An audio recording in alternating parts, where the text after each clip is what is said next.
I work at a Michelin-starred restaurant in Copenhagen, and last month an American couple arrived at 6 p.m. sharp for their 8 p.m. reservation. The woman marched to the host stand and announced, "We're early, so just seat us now." When I explained their table wasn't ready, she said, "Then give us someone else's table. We're paying customers." I gestured to our completely empty dining room. "We don't open until 7 p.m. She looked confused, then irritated. "So you're saying you have 0 tables available?" "Exactly. That's the worst business model I've ever heard. In America, restaurants want customers to come early." Her husband nodded seriously, adding, "Early bird gets the worm, you know." I explained that in Copenhagen, dinner reservations are precise because we prepare each course fresh. She cut me off. "Listen, I've worked in customer service. First come, first served is literally the law." She wanted to file a complaint with Denmark's restaurant board.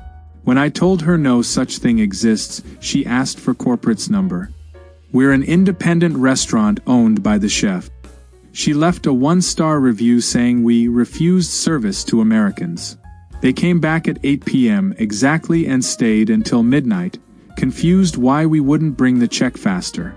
The thing is, Americans think European dinners follow American rules. They don't.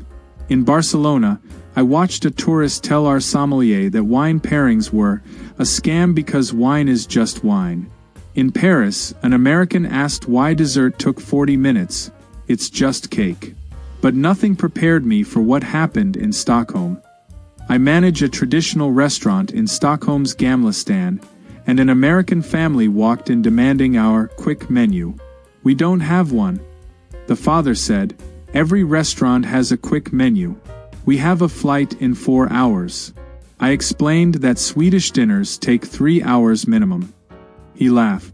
"That's insane. Just bring everything at once." I tried explaining courses, pacing, digestion.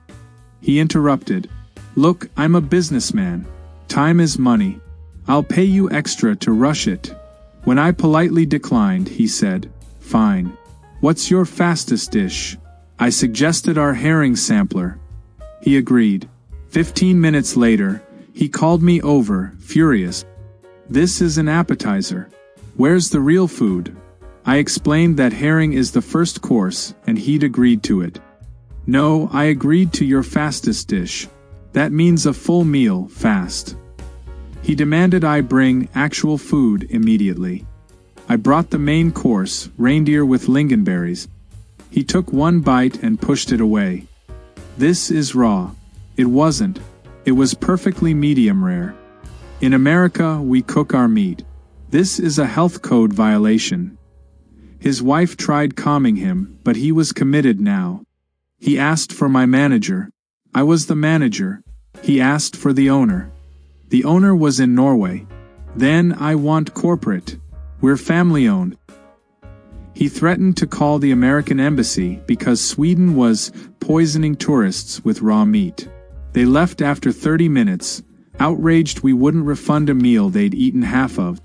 2 weeks later, a woman from Texas came in and asked our waiter if we did family style.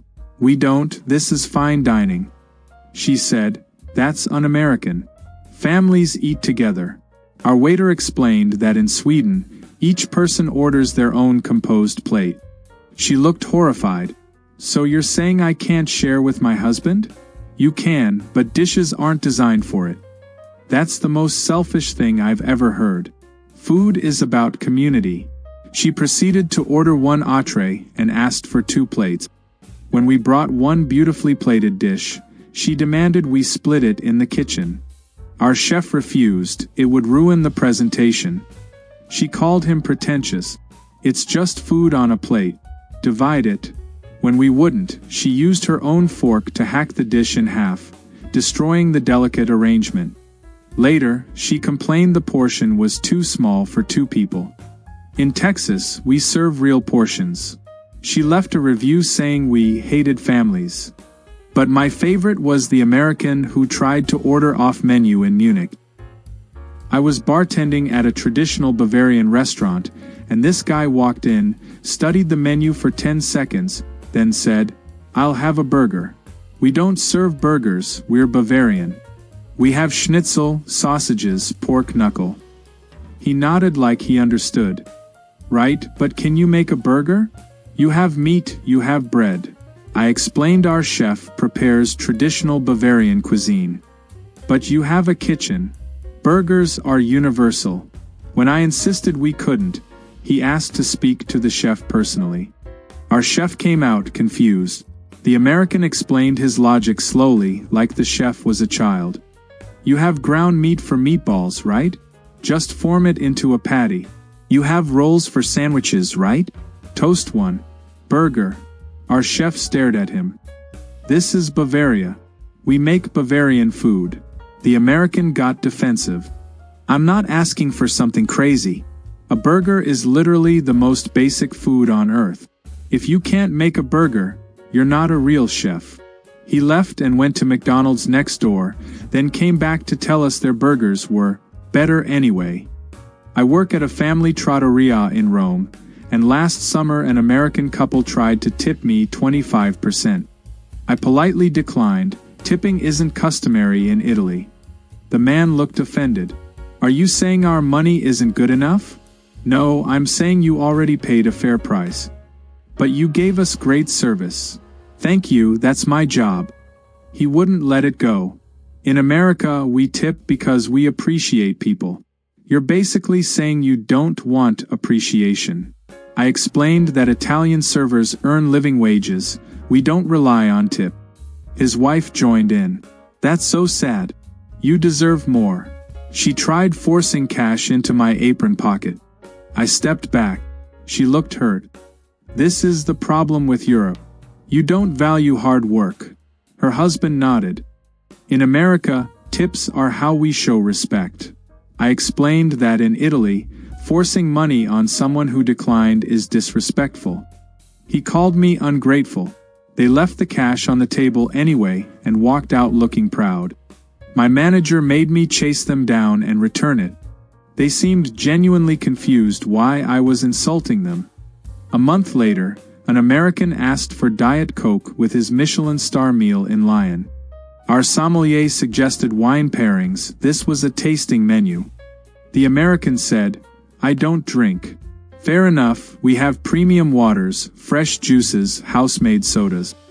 "No, I want Diet Coke." "We don't carry it." "How do you not have Diet Coke? It's the most popular drink in the world." In France, we focus on natural beverages that complement our cuisine. He laughed. "That's the most pretentious thing I've ever heard. It's soda." Our sommelier tried explaining the philosophy. Each beverage is carefully selected. "Look, I'm paying €300 for this meal. I want Diet Coke." When we couldn't provide it, he asked if he could bring his own.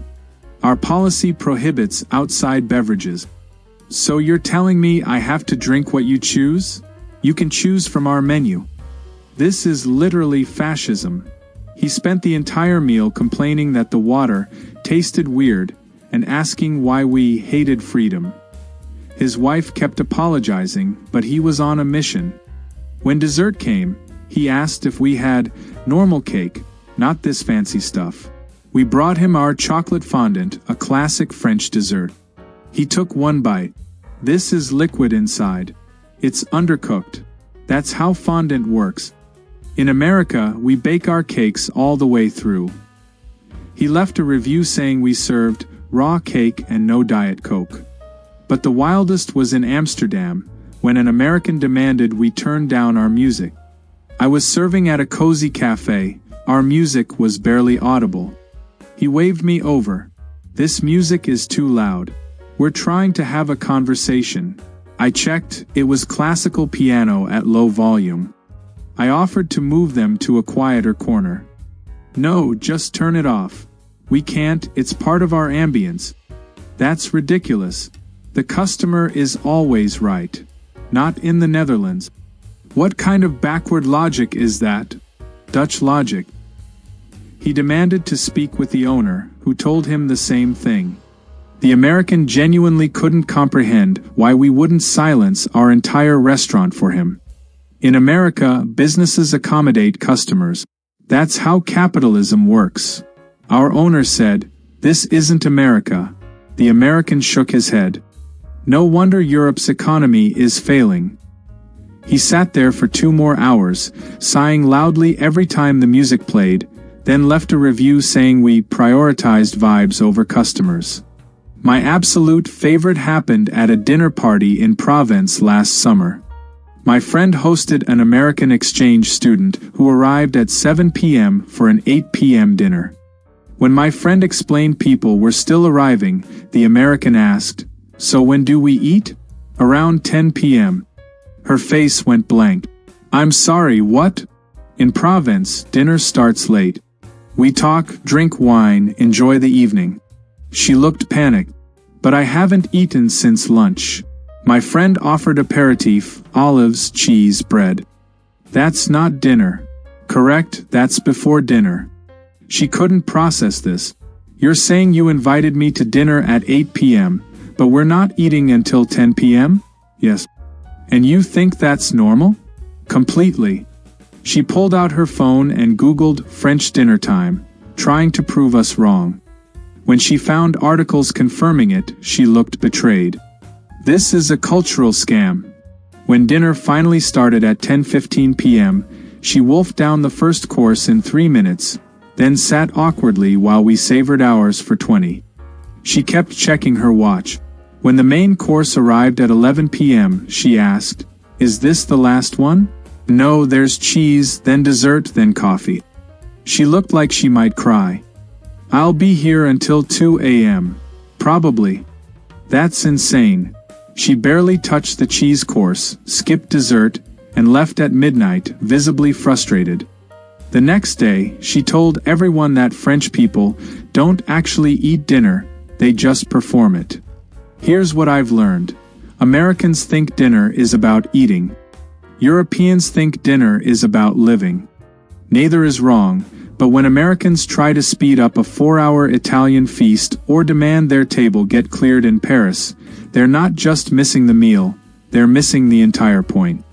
If you've survived a dinner party culture clash, I want to hear it. Drop your story below. Next time, I'm covering why Americans panic in European pharmacies. Trust me, it gets worse.